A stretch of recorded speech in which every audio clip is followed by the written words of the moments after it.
In this presentation, we're going to discuss CloudFormation, which lets us codify the entire creation of a stack of resources. A stack, for example, could be an ELB with an autoscaling group behind it containing EC2 instances which connect to an RDS database, and all of the connections between them. The benefits of CloudFormation is that it lets you specify your infrastructure as code, and that can be version controlled. There's no more guessing of who did what where in your servers. No more wondering if Joe actually changed something on server X but not server Y. It allows for modularization, as templates can contain other templates. So for example, you could set up an entire template just to control your autoscaling group and the EC2 instances in there, and then include that template in another template which launches your entire infrastructure. This enforces a one way to deploy, making sure that you take out the human factor as much as possible. CloudFormation costs nothing. You're only charged for the resources that it creates. Although this may be your first time hearing about CloudFormation, you may have heard of and/or used Chef, Puppet, or CF Engine. These are popular tools that allow you to do the same thing: configuration management of large farms of servers. You can think of CloudFormation as Chef, Puppet, or CF Engine Lite. A whole lot of configuration for these tools is also written in JSON and looks very similar, but there are some cautions. CloudFormation will only work inside of Amazon. Chef, Puppet, and CF Engine will work inside or outside of Amazon, in stacks such as OpenStack. Chef, Puppet, and CF Engine also do a whole lot more stuff. Again, CloudFormation is a sort of subset of what Chef, Puppet, and CF Engine do. Signing up with CloudFormation means that you're signing up with all AWS services that CloudFormation can create. Typically, when you start with AWS, every time you go to use a service, you're asked to confirm that you understand the billing. When you accept that you're going to use CloudFormation with AWS, you're also accepting all the terms of all of the services that it can create. One thing you'll definitely want to do with CloudFormation is set up billing alarms. There are 200 to 300 templates readily available from Amazon to launch stacks like Drupal, WordPress, and so on. And these can fast-track development and exploration with AWS. You can spin up an entire stack and actually see how the services interconnect and work with each other. So for example, if you wanted to learn how to work with queues, you could spin up a stack that's using a queue and then go in and see how Amazon configured it. Definitely set up billing alarms, but if you're going to go on from this point and use CloudFormation for anything, you want to create a billing alarm. Here we've set up a billing alarm that's going to send mail to myself every time that our AWS service charges total exceed $10. This is one of the first things I did when I set up our account. You can go to this URL down below to learn how to do this. CloudFormation also includes something called CloudFormer. This lets you create a template from a running stack of resources. For example, if you already spun up an entire stack with an ELB autoscaling group, EC2 instances, and an RDS database, you can use CloudFormer to create a template of that stack. CloudFormer requires that you spin up another EC2 instance with the CloudFormer application running on it. Then you go through and check the resources in your infrastructure that you want to include in the template. CloudFormer is still in beta and it is quite buggy, but I think it could be a great product eventually.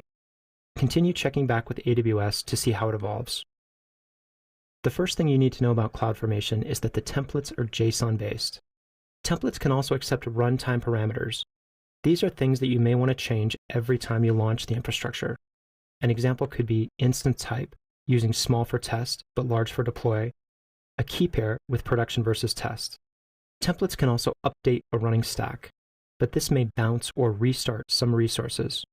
Be careful with production resources, as it could result in some users getting 404s. Templates also have light functionality to do stuff like variable replacement and loops.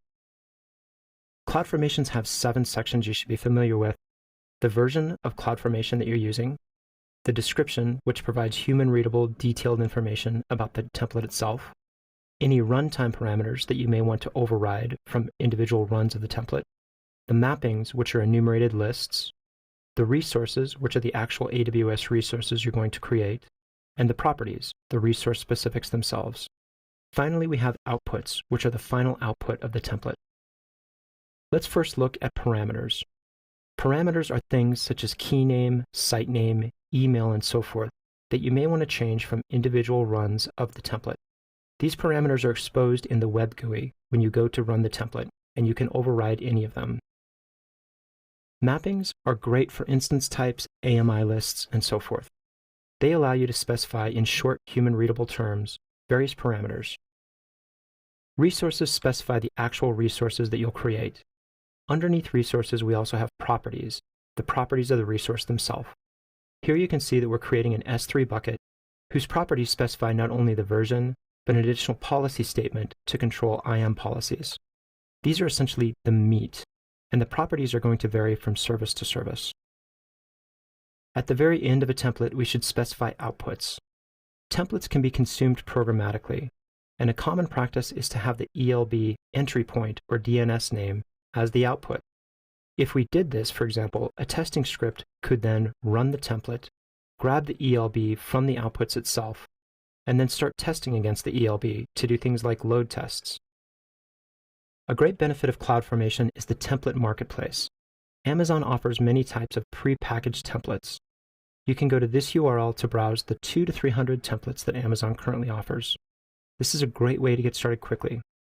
And we actually use the 3-tiered Drupal template to build a web app in the Building a 3-tier Scalable Web Architecture in the Cloud exercise. CloudFormation is a great way to POC or proof of concept Amazon's services and features. If you want to get familiar with how a service works, it's a really good practice to spin up a template and see how Amazon configured it. You can also use this to proof of concept individual software, such as Drupal, WordPress, Redmine, and so forth. It's very useful to spin up dev and test environments and then tear them back down. CloudFormation allows one button deploy and one button removal, so you simply push delete template and it will remove all resources that were created. It's also excellent for testing, with a particularly good template being Bees with Machine Guns, which spins up a bunch of T1 micros that are used to load test your application. Some things to be careful of inside of CloudFormation. I think it's great for initial deploy, but it's not so great for updating the stack. The rules of what gets restarted or bounced are complicated, and it's not a good idea for production. This could, however, change in the future. For stack updates, highly recommend getting used to and familiar with the API and command line tools. Chef, Puppet, and CF Engine are better all around, but they're a lot more complicated. In this exercise, we learned all about CloudFormation, how it lets you codify and version an entire stack of resources, how it's great for deployments but maybe not so great for maintenance, what the 7 sections are, and how it compares to Chef, Puppet, and CF Engine.